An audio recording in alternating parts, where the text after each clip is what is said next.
Ya. Oke, terima kasih teman-teman ya. Setelah kurang lebih mungkin sebulan lebih ya saya memang bertugas, mungkin banyak hal baru atau hal perkembangan yang bisa saya sampaikan kepada teman-teman ya. Intinya fokus utama saya dalam jangka pendek ini ya, terutama katakanlah mungkin 100 hari kerja gitu ya. Yang saya lakukan itu adalah mengoptimalkan spam ya, pelayanan air minum pada sumber-sumber air baku yang existing. Jadi yang existing ini kita optimalkan ya, karena seperti saya informasikan kepada teman-teman dari sekitar 600 ya, 618 liter per detik kapasitas maksimum debit air kita itu sebetulnya di lapangan itu belum full itu ya, belum full capacity ya. Yang terpakai itu masih di angka 500-an. Itu yang saya dorong supaya bisa full gitu. Karena gap itu atau idle capacity itu, kapasitas yang tidak terpakai itu kan itu potensi untuk bisa meningkatkan suplai air. Terlebih di musim kemarau ini kan terasa betul ya tantangannya. Tapi saya jadikan musim kemarau ini justru sebagai medan eksperimen saya supaya bisa terukur ya. Kalau di kemarau ini bisa diatasi, berarti kita bisa merasa aman karena musim kemarau yang akan datang kita sudah punya pola gitu kan. Nah, alhamdulillah ya, kira-kira selama 3-4 minggu terakhir ini kita sebut ya semua divisi bergerak ya, terutama tumbuhannya divisi produksi dan transmisi, maka sudah ada progres. Progres pertama terutama adalah untuk suplai air di wilayah Kuningan kota ya, sebagian Kuningan dan juga Pramataya, Cirebon, itu saat ini sudah ada peningkatan debit pelayanan yang tadinya hanya sekitar 3-4 liter per detik. Dengan merevitalisasi sumber air baku Cibangir itu sekarang sudah bisa mencapai hampir 9 liter per detik, sehingga problem pergiliran yang kemarin ramai itu yang ganjil genap ini udah seminggu ini kan sudah tidak ada. Seminggu ini sudah bisa kita atasi. Jadi suplai air yang ke RSS, yang Januraga, Bitung, terus juga sampai ke timurnya, termasuk yang Ciharendong. Alhamdulillah dengan tambahan debit itu setelah diuji cobakan seminggu itu bisa aman. Semua teraliri ya hampir 24 jam. Mereka kan sudah 24 jam. Sehingga karena sudah teraliri dari Cibangir, yang dari Palutungan itu tidak harus lagi dibagi ke wilayah itu, tapi yang Palutungan itu bisa langsung tembus ya ke wilayah sebelah utaranya. Jadi full dia melayani ke sana. Termasuk yang perumahan apa tuh yang di Cirenang itu? PMK ya. PMK Pesona Mutiara. Nah, itu sudah tidak terganggu lagi karena suplainya sudah penuh, diarahkan ke sana tanpa harus dibagi lagi ke Cigintung, RSS itu ya. Tinggal mungkin sekarang yang sedang kita garap ya, dan saya sudah targetkan minggu kedua Desember itu sudah selesai, adalah penambahan suplai untuk Kuningan kota ya, sebagian Siliwangi dan juga di situ Juanda, Wirarangan, yang alhamdulillah kemarin kita dengan kerja keras ada sumber air baru ya, Cijalatong, yang sudah kita kuasai sekarang. Kuasai dalam arti tadinya mau kita beli tapi ternyata tidak dijual, akhirnya itu sifatnya adalah sewa ya. Jadi sudah kita Cijalatong daerah mana? Nuherang, perbatasan Nuherang Cipari. Oh, itu banyak Itu kan. ada di situ sumber cukup besar, dan dalam kondisi kemarau ini ternyata airnya melimpah.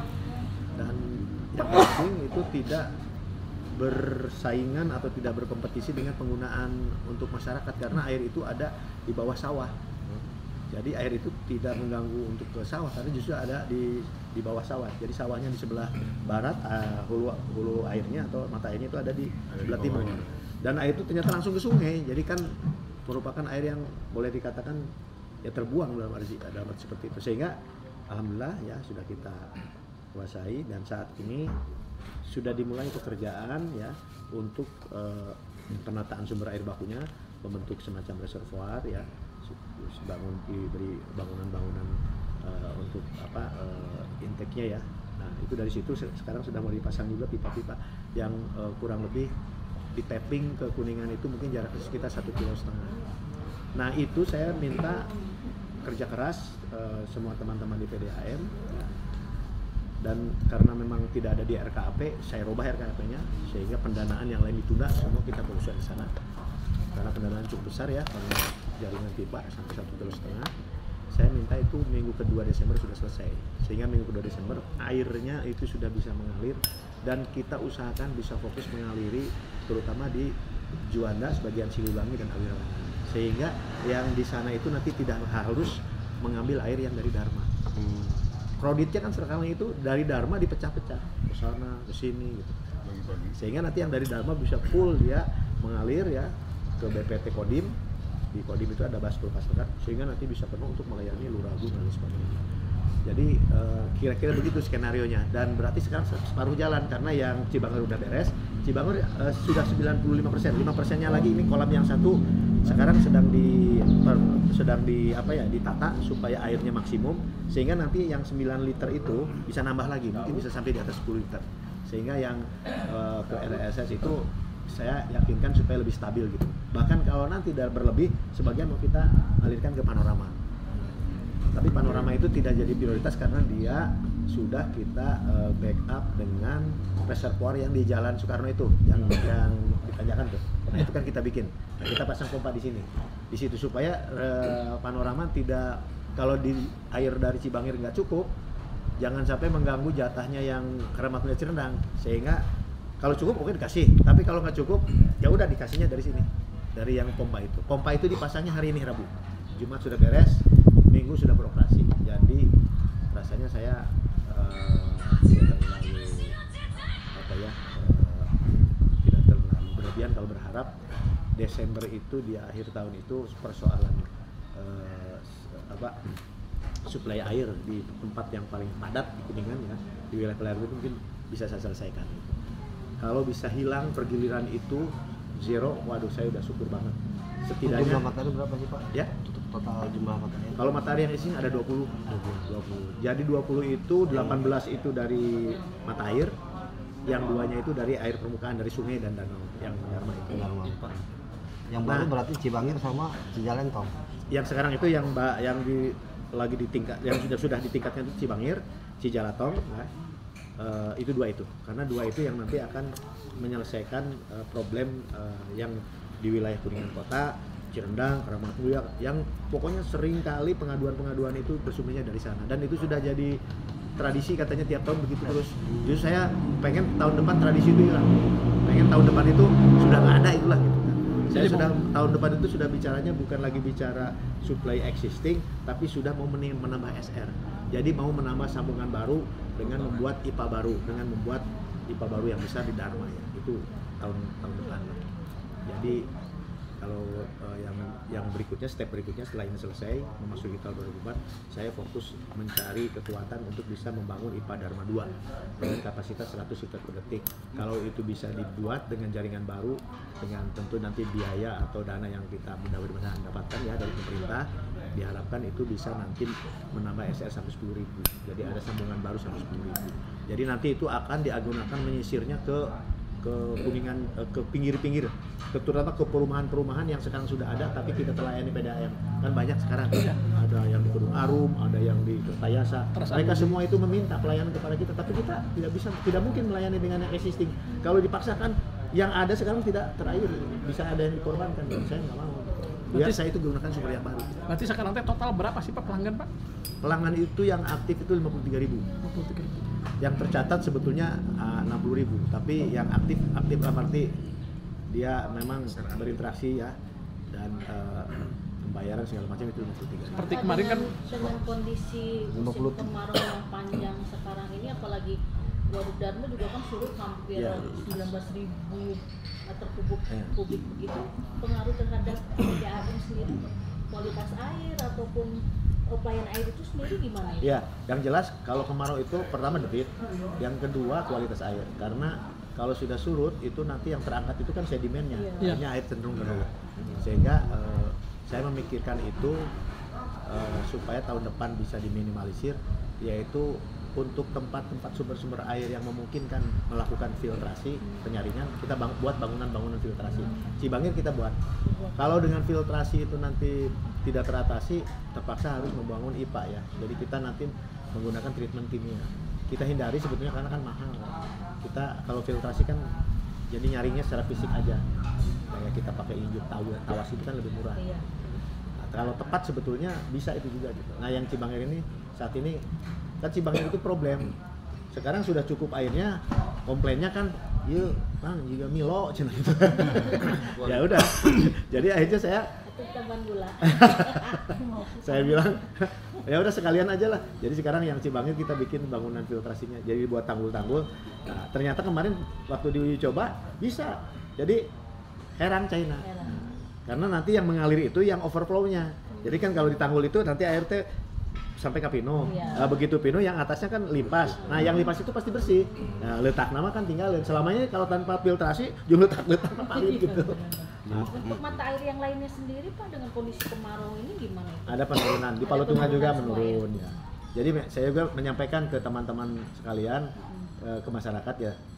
Jadi problem air itu ya ada faktor yang sifatnya human dan non human. Kalau yang sifatnya human itu misalnya kebocoran, itu kan berarti ada di faktor pengelolaannya. Itu jelas tanggung jawab kita harus segera perbaiki. Tapi kalau faktor non human, faktor alam, ya mungkin mohon dimaklumi ya. Satu-satunya cara dalam jangka panjang mungkin kegiatan rehabilitasi kita di hulu itu harus semakin intensif. Tapi problemnya kan tugas itu bukan tugas kita gitu. Tugas itu adalah tugas pemerintah daerah. Jadi memang harus ada sinkronisasi. Berebut air Pak dengan petani di hulu Pak barangkali? Alhamdulillah tidak ya. Aman. Aman. Karena biasanya kita itu sudah membagi dengan tertib. Kan PDAM itu tidak pernah menggunakan sumber air itu 100%. Kalau ada yang penggunaan masyarakat itu kan porsi masyarakat yang lebih besar. Paling kita 40%. Tapi dengan padatnya wilayah kawasan Cibubur ke atas Palutungan mempengaruhi nggak Pak debit air? Karena sekarang sudah banyak bangunan-bangunan Iya. lah, kan itu daerah resapan. Itu mereka menggunakan PDAM nggak? Atau Saya kira dalam jangka pendek tidak terlalu berpengaruh ya, karena kan air yang kita gunakan itu kan air dari akifer dari dalam gitu kan, bukan kayak dari sumur gitu ya. Iya. Tapi dari dalam, dari akifer. Istilahnya kalau di hidrologi itu ada air stratifikasi, air di bawah 60 meter, 100 meter itu kan itu airnya relatif stabil. Ya, selama tidak digunakan artesis gitu ya. Kecuali kalau nanti itu pada bikin sumur artesis bahaya itu kalau misalnya villa-villa gitu ya. Iya. itu upaya PDAM barangkali mendorong pemerintah untuk bikin aturan-aturan itu ada nggak Pak? Ya, saya kan sudah komunikasikan ke teman-teman di sebelum saya di PDAM juga saya sudah memberikan semacam sinyalemen itu yang di situ itu kalau tidak ditertibkan dari sekarang itu bahaya karena nanti akan jadi semacam rivalitas atau kompetisi penggunaan sumber air yang bisa menimbulkan konflik. Itu yang saya bilang harus dibuat segera aturannya gitu. Jadi harus ada batasan-batasan. Ya misalnya jangan diizinkan di sana itu membuat sumur-sumur dalam gitu ya. Jangan diizinkan ponpes ya kalau diizinkan gitu ya. Bukan masalah penggunaan airnya. penggunaan airnya, air tanah. Anda memang selangkah lebih maju sih. Kalau izin provinsi diatur boleh kan Pak kalau penggunaan air tanah itu? Ya maksudnya kita kan bisa membuat peraturan-peraturan lokal ya untuk kepentingan kita. Gitu. Ada Pak aturan itu ya? Ya kayaknya kita belum ada ya. Belum. Itu kan Upaya Bapak sebagai Inohong di PDAM Memberikan masukan gitu gimana, kabupaten. Pak? Ya paling saya mengingatkan aja hasil diskusi saya dulu di Pemda waktu saya asal dua. Perlu audiensi dengan Ya. bupati atau nanti dengan PJ. Dinas terkait itu ya. Kalau secara formal misalnya melakukan pertemuan belum, tapi karena memang dulu waktu saya di asal dua suka saya singgung setiap obrolan di KPRD, terutama kalau sudah menyangkut daerah Ciremai, saya mungkin sifatnya hanya merefresh aja mengingatkan kembali. Ya, memang butuh keseriusan sih. Ya. Saya harapkan Pemdanya sendiri nanti mengambil inisiatif untuk membahas ini khusus. Gitu. Karena kan ketika jangka panjang kan berarti kan Ya. kerugian ini jadi jatuhnya Ya. ke PDAM Pak, Ya. bukan ke Jadi ini, gitu kan. karena itu saya mengantisipasi situasi, kan kita nggak tahu tuh itu mau ada langkah yang konkret atau enggak ya dari Pemdanya, kita belum tahu. Tapi kita kan tidak bisa menunggu. Makanya saya memasukkan strategi bisnis saya, di rencana bisnis saya itu adalah akuisisi atau penguasaan sumber-sumber air. Jadi kita intensif, kalau ada kita beli. Karena kalau nggak begitu takutnya keduluan gitu. Berarti Saya udah beli sekarang, yang Cibanen sudah kita beli, yang Sangkaran sedang dihadapi nih mau kita bayar itu debitnya totalnya 600 liter per detik. Terus yang Cijalatan juga kan nanti mau diolok mau kita beli. Jadi justru saya mohon informasi kalau teman-teman ada informasi sumber-sumber air di tempat tertentu itu memang kepentingan kita. Kalau kita tergantung jumlah atau tergantung debit kan tadi ngobrol 20 tidak mata air. Yang penting mah kan apakah kapasitasnya atau emang Ya, lebih jadi banyak lebih bagus cadangan Pak. tiap sumber titik itu tidak sama itu Iya. potensi Tensi air debitnya. debitnya. Itu 20 itu ya 20 itu dijumlahkan itu totalnya sekitar 618 liter per detik. 20. Ada satu titik bisa 428. Berarti hampir setengah nanya. Itu yang kemarin baru saya beli. Jadi itu yang 20 itu kalah itu sama satu itu. Dua itu balas sudah 600, dua itu. Cibangir sama bukan Cibanen sama Sangkaran. Itu daerah Bangir mana? itu gimana? Cibanen Cileleuy kalau Cibangir. Sangkaran juga perbatasan Cileleuy Cibubur. Cibangir mana Pak? Cibangir mah Cipari. Nanti Itu mah sudah Dengan kita banyak dalam arti ada yang baru kita stok lumayan kalau terjadi apa-apa ya Pak karena namanya juga iya. penambahan. Cuman kan sumber air itu setelah dikuasai tidak otomatis bisa langsung dipakai. Karena kan butuh infrastruktur. Butuh contoh Cibanen itu baru keluar airnya kalau ada mesin bor itu 200 meter. Baru itu keluar. Terus harus ada reservoir. Terus ada jaringan distribusi utamanya, penampungnya segala macam lah. Nah itu investasinya tidak besar. Itu Tidak memang kecil. ada alatnya Pak anu ngadeteksi sumber mata air di ayo Pak. Kita nggak punya. Oh, nggak Kita punya. lewat konsultan. Nah kayak itu Mas Umum Kenapa kita berani beli itu? Padahal airnya kalau kita kesana airnya nggak kelihatan. Wong ada di bawah 150 meter. Iya. Makanya masyarakat ke IPDN lagi naon beli tanah di dia. Padahal mah kita sudah dengan konsultan. Kita bayar 120 juta. Mereka cek semua. Pak, di sini berapa? Udah bisa dihitung 428. Di sini berapa? 200. Alatnya mahal berarti Pak. Wah, itu luar biasa alatnya kayak gitu kan, luar biasa. Mungkin Ya kan andai kita punya investasi gitu kan Wah. bisa ya jadi nggak layak kalau kita punya itu. Kecuali kita jadi konsultan se-Indonesia ngebayar nih lumayaran eta gitu kan. Disewaan alatnya lah gitu. Lebih baik kepentingan kita ya kita bayar aja. Tapi nanti kita punya peta, punya mapping. Oh di sini ada, di sini ada. Setelah tadi dideteksinya. Tinggal nanti kita kalau punya duit ini punya siapa? Beli. Nah, ini dua udah dibeli. Kita sudah anggarkan di sekitar tahun kemarin, tahun ini kita anggarkan 3 miliar. 3 miliar. Jadi proses progres sendiri baru penataan jalur air ya. Ya, yang existing terutama saya. Sumber. Yang benar-benar terasa langsung bisa quick yielding, cepat ngehasilin lah. 100 tahun terasa oleh masyarakat. Jadi pipa-pipa jebol udah nggak ada lagi nih. Sekarang untuk jalur-jalur tertentu seperti Babatan kan sudah nggak kedengaran. Babatan aman kan. Dulu kan kayak minum obat kan. Itu goyang. Nah, sehari 3 kali gitu. Jabraude. Ya, sih, kado gede kan, Bisa saya sare gitu kan.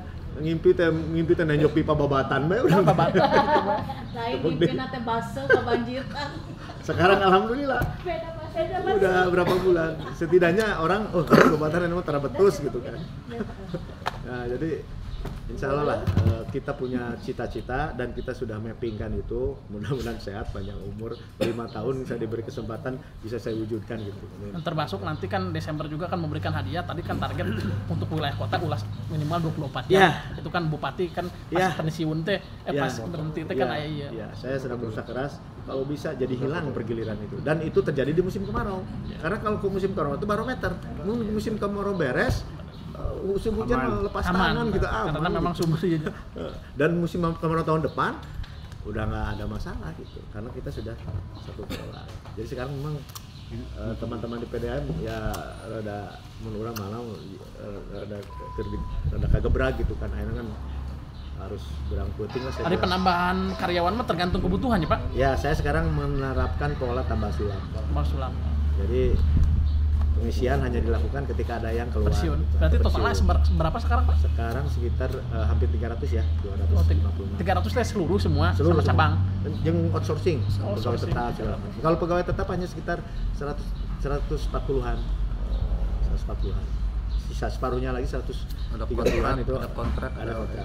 THL. Tapi nanti seiring dengan tadi kan menambah jaringan atau menambah cabang otomatis harusnya Pak Ya bisa dong, karena kan ada rasionya. Pegawai. Rasionya itu kalau nggak salah 100.000. Jadi kalau nanti misalnya SR kita, target saya 5 tahun ini kan kalau bisa nanti terakhir saya menghabiskan masa jabatan 5 Berapa? tahun itu, saya mengharapkan minimal itu sudah 70.000 SR kita. 70.000 kan Sekarang enak. posisi kan 53.000. 53.000. Dengan 7.000 itu kalau rasionya 100.000 kan nambah pegawai. Pasti, karena kan ini servis pelayanan. Padahal 70.000 ke lumayan ya, Pak ya? Itu besar sekali. Besar sekali. Berarti kalau 53.000 ke 7.000 kan Hampir 17.000 kan. 17.000 luar biasa. Itu berarti kan jaringan nilai investasinya sederhananya gini, satu SRI itu dari hulu ke hilir itu 3 juta. Jadi kalau kita nambah 10.000 kali 3 juta aja butuh biayanya. Berapa itu ya? 30 miliar harusnya. Bedanya. Itu patokan umum lah. Siap-siap. Kebutuhan investasinya. Itu yang nggak mungkin bisa didanai dari dana sendiri, apalagi dari APBD. APBD juga kan sedang Apa-apaan? butuh bantuan. Jadi kita harus fundraising mencari dana keluar gitu. Ya, Sehingga dulu kan ada hibah di Belandanya. nah, saya juga lagi mencari lah. Ini berusaha dari kementerian, dari ternyata ketika digali informasinya peluangnya ada. Siap-siap. Kita kan